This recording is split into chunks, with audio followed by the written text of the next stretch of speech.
This week, you could win one of 3 bundles for the Silver Bayonet. Winners will be chosen from OnTableTop.com, YouTube, and the Cult of Games members.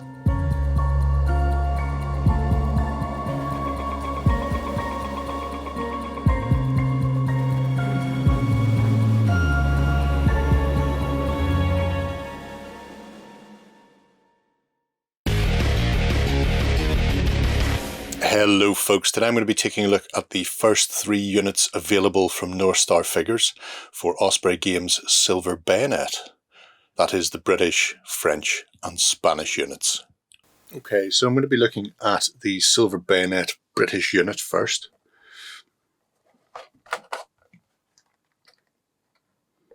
In it you get the 8 metal one-piece models to represent your Silver Bayonet unit for the British: an officer, Highlander, infantryman, doctor, rifleman, supernatural investigator and a veteran hunter. These all come from North Star Figures for Joe McCullough's game. Now,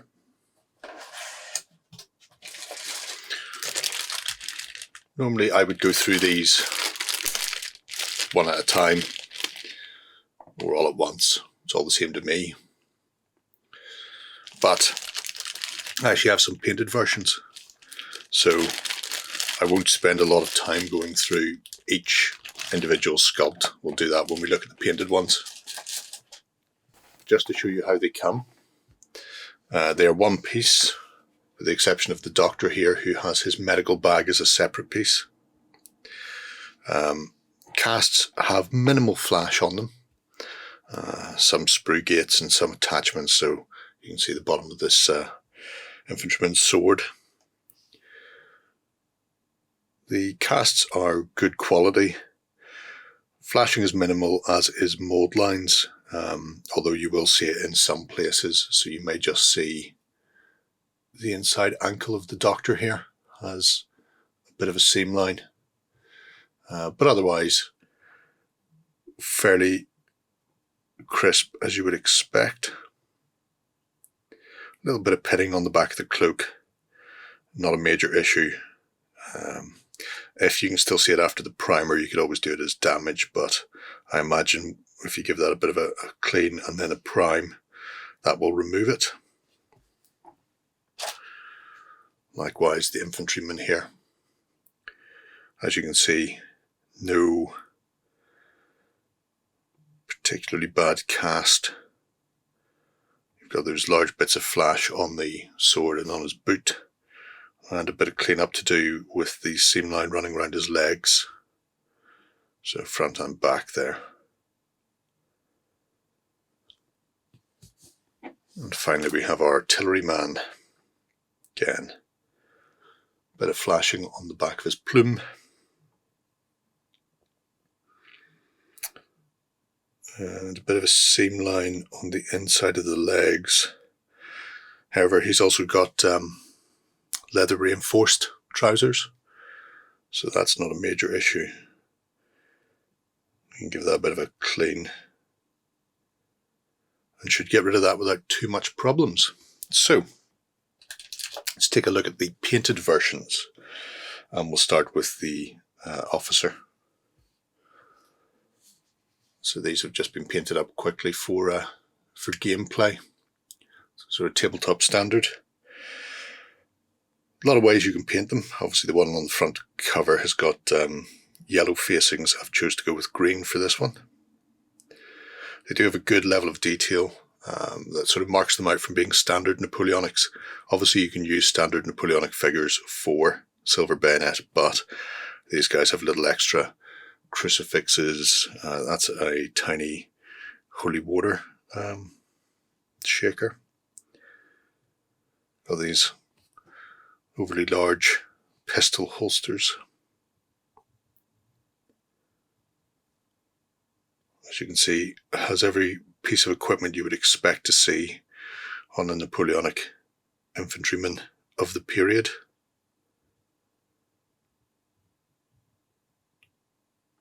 And a good level of detail throughout. Now this one, the sword, was connected to the back leg on the metal version. It's the same on the one in the bag. And removing that large bridge of metal was a little bit fiddly. You may choose to leave that on.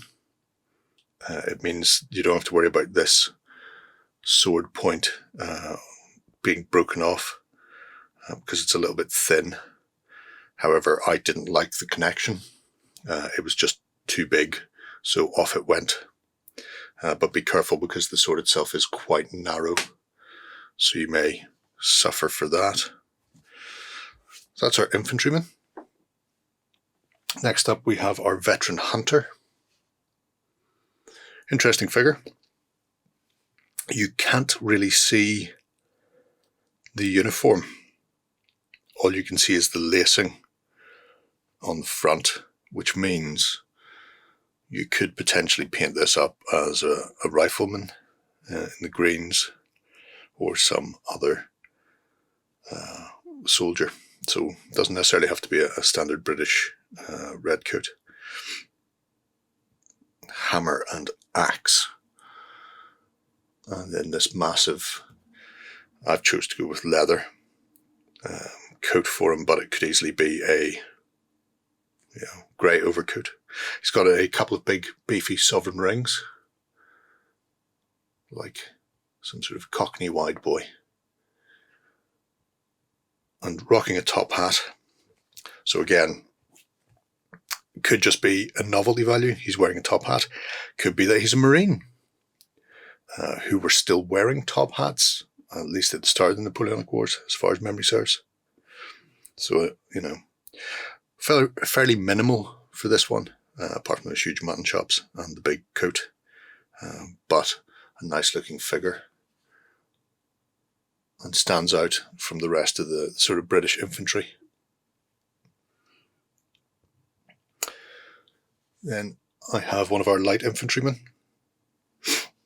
So I've painted him with buff facings for the 27 Enniskillen infantry. Also rocking the white trousers. So in the rulebook, Joe says, don't worry about uniforms. You don't have to. If you're not into the Napoleonic era, you could just go with what you feel is right.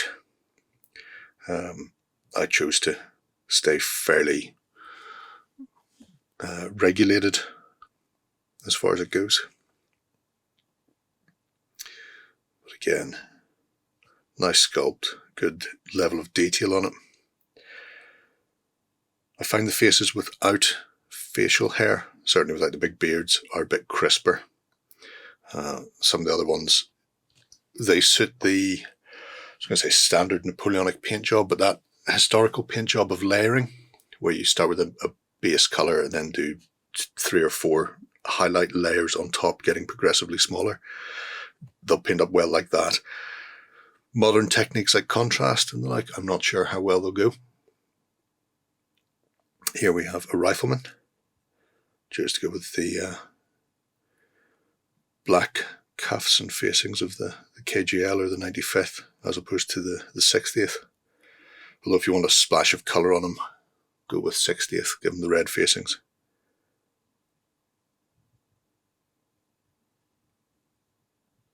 Quite a few of them were carrying these gourds as canteens to replace regulation ones that get shot up or destroyed or just fall apart because they were hot garbage. I also like the fact he's got running repairs on his uniform. And we have our artilleryman. So, unexpected to see in the field. You will not be able to get cannon for your Silver Bayonet warband.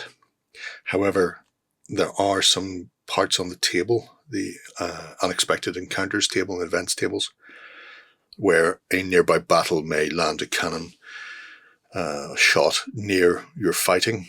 And if you have an artilleryman, you can get a bonus to your roll to see who gets to place the impacting shot.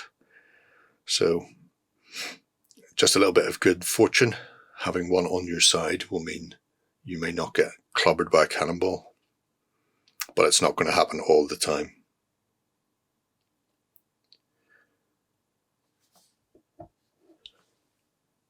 Our doctor. I like him. He's pompous looking. I also like the fact that he's had to undo one of the buttons on his coat to fit in there. Fairly simple pose. Somebody either waiting for the battle to ensue so he has something to do, or waiting for people to get out of his way so he can get to the dining car. Lovely handlebar tash on him as well.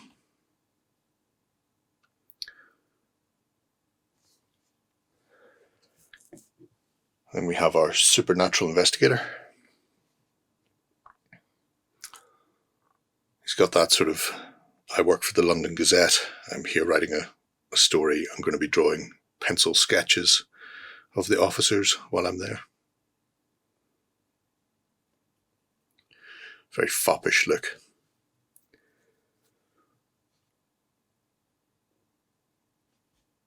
Fair bit of, not so much pitting, but you'll be able to see it there under the arm.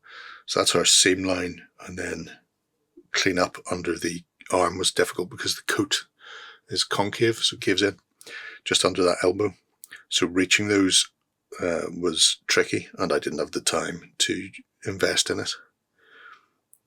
Not a major deal breaker, and if you paint it up in a dark colour, you can probably mask that, but worth looking out for.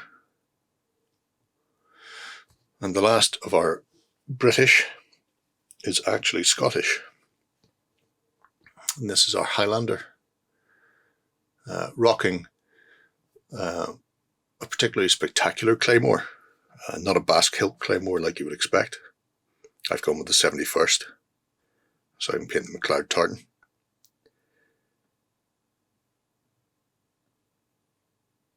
Massive scabbard on the back for that huge claymore.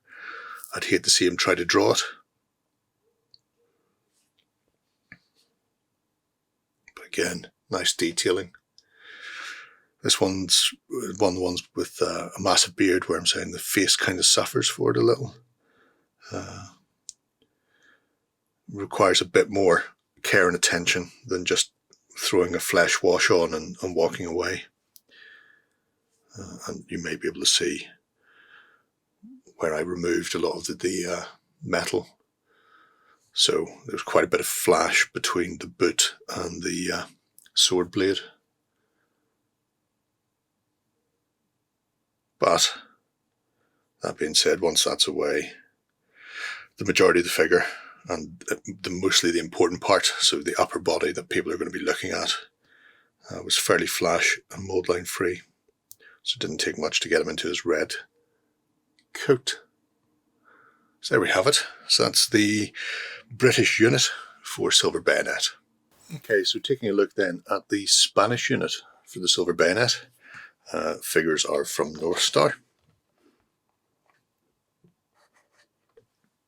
As you can see, you get another 8-man unit to make a typical unit for Silver Bayonet. So you get an officer, sapper, infantryman, artilleryman, guerrilla, champion of the faith, swordsman, and veteran hunter. Obviously there's a bit of flexibility within this as to who is who. You can chop and change if you want. As before with the English or British unit, I won't be going through all of the metals because I have a painted set, but these give a good example. So a bit more flash happy this time. Have a look at the swordsman first. So a couple of large pieces of flash, including this one that bridges the arm and leg. But for all that flash, mold lines are minimal on the actual body itself. Slightly across the top of the hat there, but not particularly egregious. Quick clean up with a file and you'll be good to go. That sword will need straightened. The weapons themselves are fairly thick, good chunky gaming pieces. You'll not have to worry about them breaking off or bending too much once they've been straightened out and set. Taking a look at our gorilla. Bit of a bend to the barrel. As you can see, this bottom part here, sort of pretty much everything covered by my finger, needs to be removed. That's just the sprue gate at the end of the gun to make sure the gun casts correctly. It's got a rocking shawl on and very puffed up hair.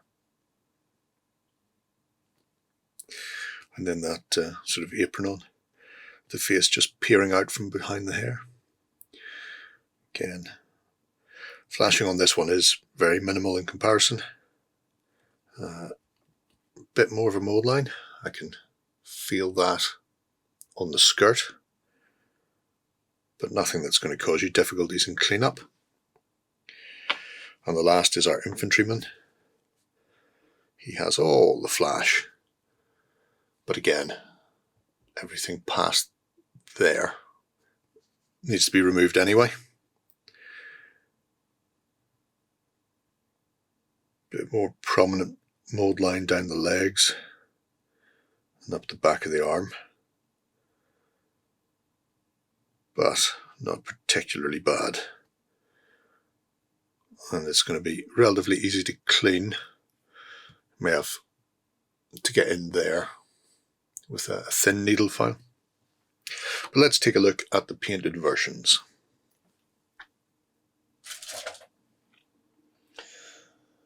So we'll start off with our officer.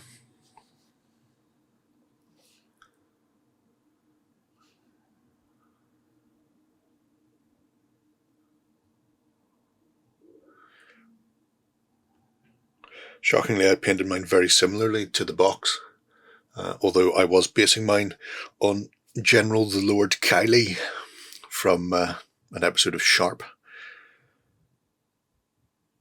Good quality model again, another robust sword, so it's going to stand up to gameplay.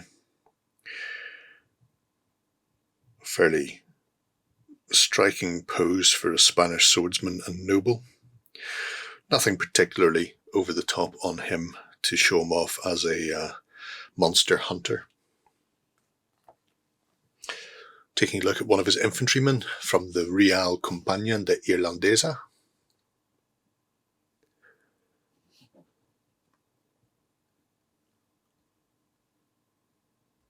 And this one has a set of rosary beads and a silver cross attached to his bag.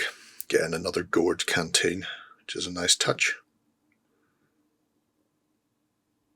The nice skirmishing infantryman.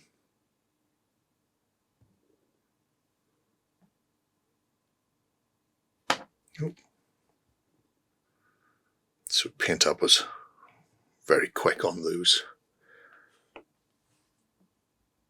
And quick on our champion of the faith. So another cross-wielding fighter. And again, in that episode of Sharp, in a later episode of Sharp, we came across a Irish priest living in Spain who happened to be a swordsman. So clearly they've got form. Certainly anybody taught by the Christian Brothers will know just how brutal the champions of the faith can be. But nice model, simple styling and sculpt of a could be a monk, could be a priest. Although if you're going for a priest, black, top to bottom black. There's a few other monastic orders that you could play around with, but there's already quite a lot of cream in the Spanish paint job that I give them, so I didn't want to go for something like the Franciscans. Have our swordsman rocking the top hat.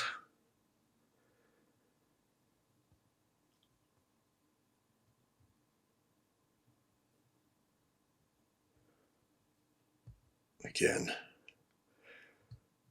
flamboyantly simple, I think, is the way to go with these.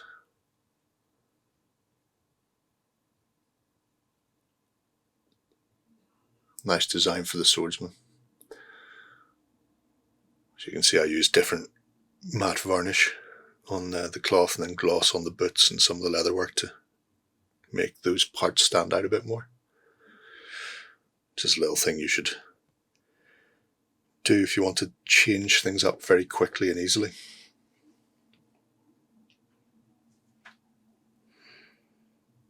We also have an artilleryman for the Spanish. This one preparing to defend himself.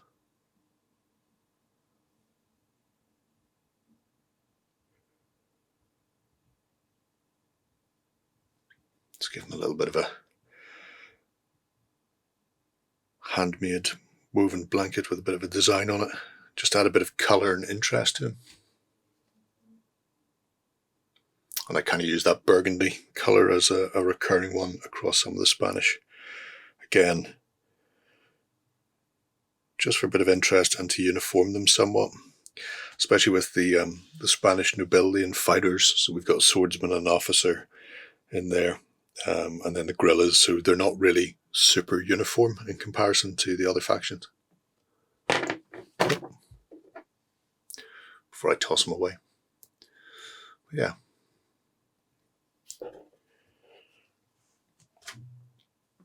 Then we have our sapper. So, leather apron on. Purple or mauve collar. So, 1809 or earlier. That changed later on. But again, I wanted to add a bit more interest to it and make him stand out so he doesn't look like he should be part of the French or British ranks.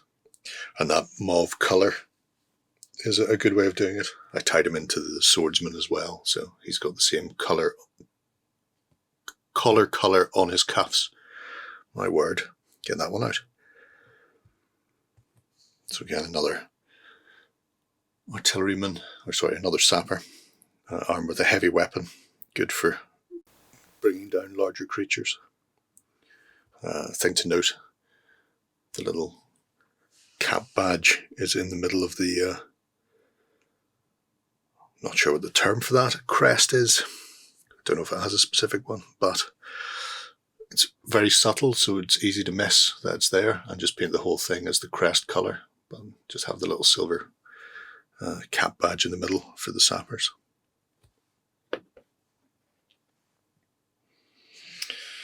We have our guerrilla.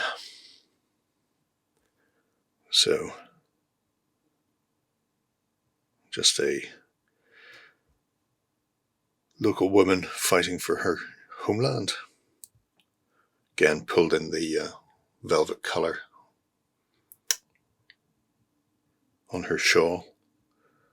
So I've got that mauve reoccurring, and then the burgundy for the dress. Fairly simple look, mostly farm wife, daughter, that sort of thing. The only real military aspects are the cartridge pouch and the gun, which makes sense because if you take those off and stash them somewhere, then you can pretend you weren't shooting at the French when they went past 5 minutes ago.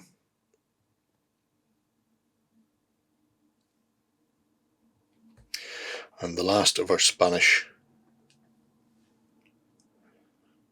is our veteran hunter with blunderbuss. So he has come loaded for werebear. Multiple crosses, breastplate with claw marks on the front. One cross in his hand, one cross in his pocket. Some rope, torches, handy for nights. And then that blunderbuss, so short range, but can hit multiple models, so good if you need to take down several things. Again, nice, simple figure. Give him a leather-like long coat or raincoat. You needed something to be hard-wearing when you're out at all hours of the day and night fighting monsters.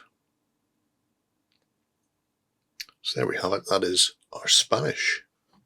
Okay, so taking a look then at our French unit for the Silver Bayonet. Figures are from North Star. And in the French unit you get 8 figures: officer, sapper, heavy cavalryman, a vivandre, occultist, grenadier, supernatural investigator, and a veteran hunter. So, a bit more varied than some of the other units. Again, one-piece casts. Let's have a quick look. Okay, so I won't go through all of the unpainted ones. I'll just show you a couple of them as representative. So I've grabbed the sapper. As you can see, metal casting, minimal flashing. We'll need to straighten that axe head out.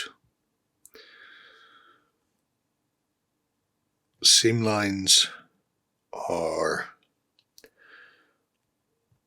noticeable, but not egregious. So it runs round there. You can see the top of it down the arm and to the underside of the leg and up the other side. A simple file or even a buff off with wire wool will remove that, so it's not too bad. Some little bits of flashing at the end of that finger and his beard, but overall quite clean. Look at this officer. So, flash is practically non-existent. Some of the back of his bicorn there, which I've just pulled off. Some around the base itself. Again, a bit of a mould line, but not too difficult to remove. Slight mould line down the length of the sword, which you're almost certainly not going to be able to see. It's right in on the face of the blade, just where my fingernail is. So you'll have to be careful when you get in there that you don't hit the bottom of the coat when you're cleaning that up. But otherwise, fairly clean. Nice level of detail. Last is our veteran hunter. Very static pose. Dressed to the nines.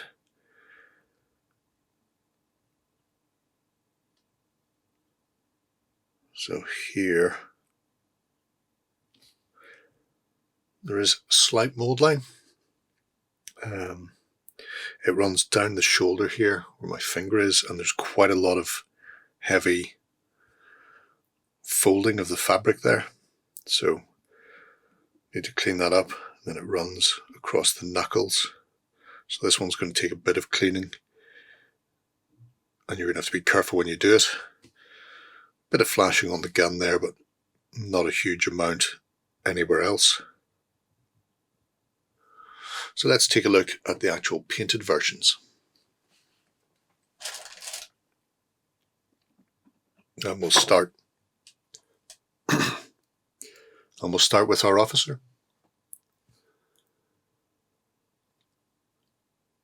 So strikingly subtle figure, I suppose.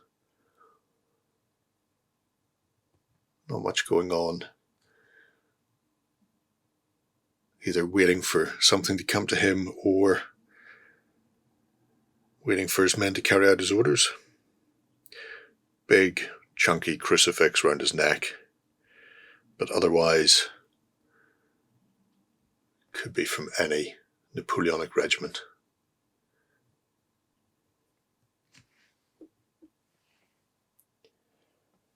Our supernatural investigator then.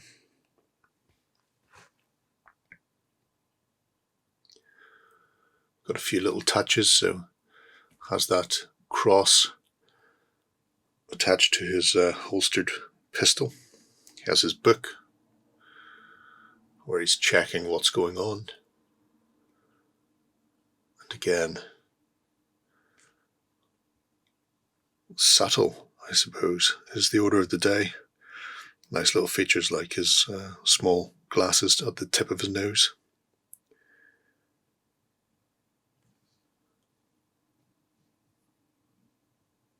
Yeah. Elegantly simplistic, like all the French. Here we have our sapper. Big apron on, axe out, and ready to welly in there.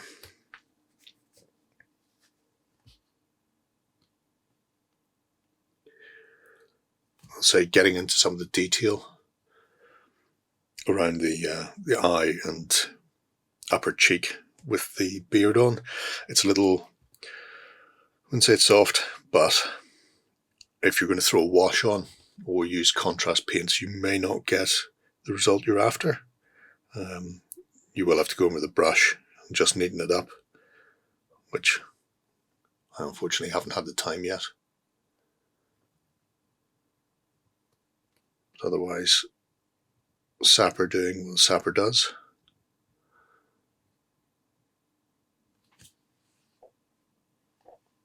We have our grenadier rocking the pipe. So has the eagle on the front of his bearskin, and then the grenadier symbol on his cartridge. You find his ankles are a little thin in comparison to his feet.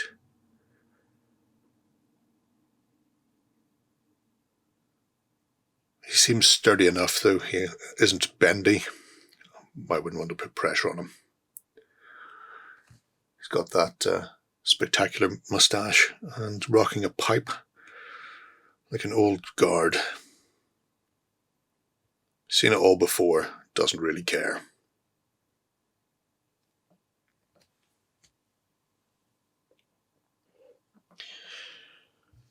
Then we have a heavy cavalryman. Now, there are rules for cavalry and horses in Silver Bayonet, although once you're dismounted, you're dismounted. So you could get a mounted cavalryman and have him running around until he needs to get off to do whatever it is. But nice sculpt on the figure, and overall fairly easy to paint. Is a noticeable mould line running across this one, especially around his gloves, which I did a quick clean up on. But again, could be a standard Napoleonic figure from any range, just the crucifix again to ward off whatever he's coming up against.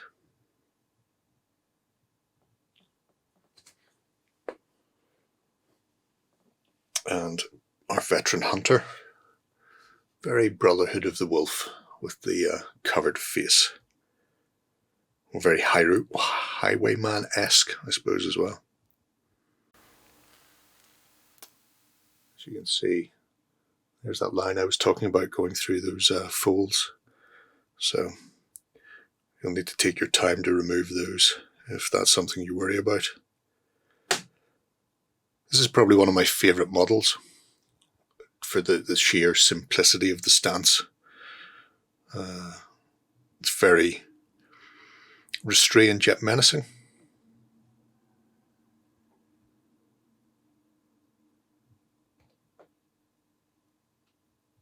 Really nice figure. And then we have our lilies. So we have the Vendée, sort of a backup medic, lady who would accompany the forces and keep their spirits up. She's got a couple of little tin caps and a barrel of brandy or the like, and a pistol to defend herself.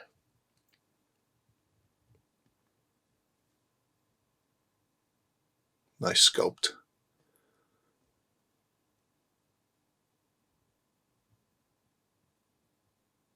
I quite like the fact that for some of them, like the Spanish gorilla as well, you don't really see the eyes. It's certainly a aesthetic choice.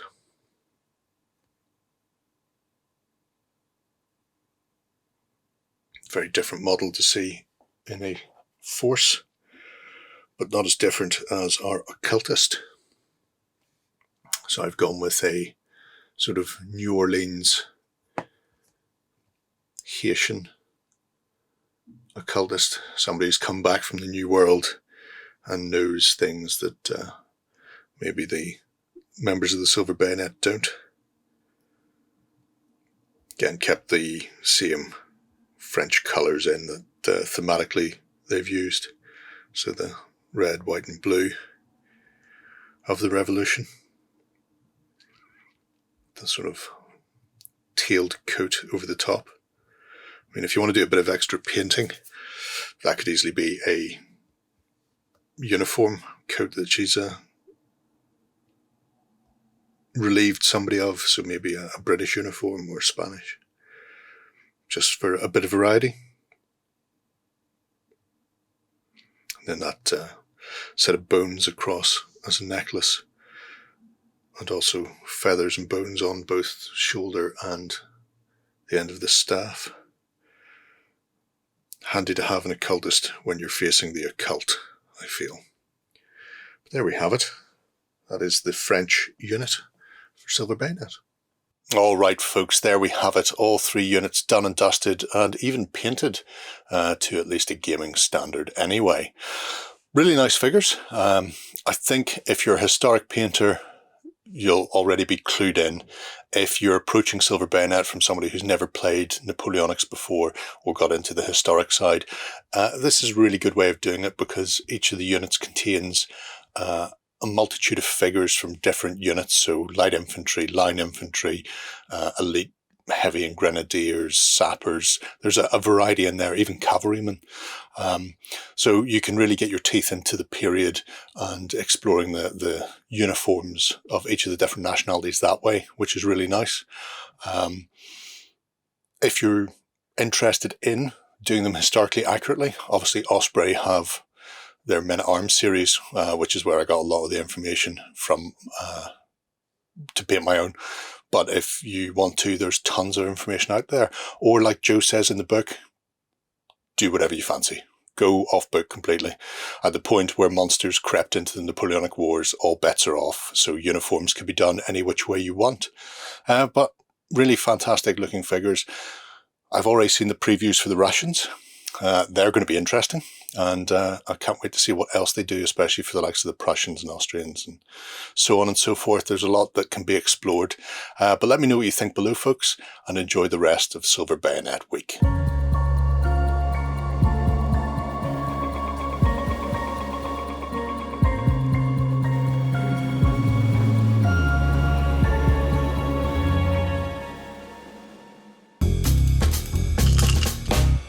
Go ahead and check out our other content on screen now. And while you're at it, why not hit subscribe and remember to ding our dong. Go on, you know you want to click it. Go on.